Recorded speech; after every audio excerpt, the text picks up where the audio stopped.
कलाहांडी जिला M Rampur block स्थित मदनपुर आश्रम स्कूल रे वार्षिक उत्सव महासमारोह रे अनुष्ठित हो जाइछि। एही अवसर रे प्रथमे जातीय संगीत गान करा जायथिला।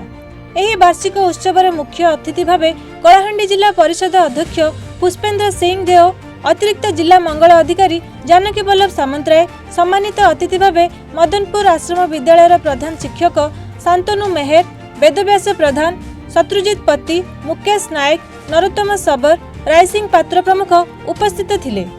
मुख्य अतिथि माने सेमानंक अभिभाषण रे छात्र छात्री मानक भितर रहितिबा प्रतिभा विकसित हेबार प्रयास उपरे वक्तव्य प्रदान करथिले।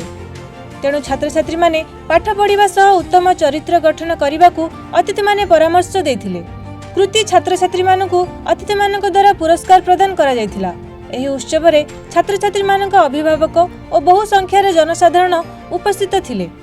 ए विद्यालय मु अतिथि शिक्षक भाव अच्छी गेस्ट टीचर ऑलरेडी रिटायर्ड लेनी 22 रु आउ मो दुटा 3 नंबर एनुअल फंक्शन स्कूल रे आउ ए विद्यालय रे एनुअल वार्षिक उत्सव बहुत जाकजमक महासमारोह रही था।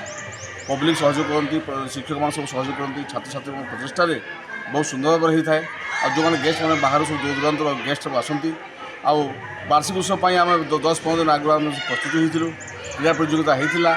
आज जो सेसन चलो ये सेसन में प्राइज डिस्ट्रीब्यूशन सब हम तेनाली मोटामोटी भाव में ये विद्यालय माने वार्षिक उत्सव भिन्न धरण बहुत सुंदर।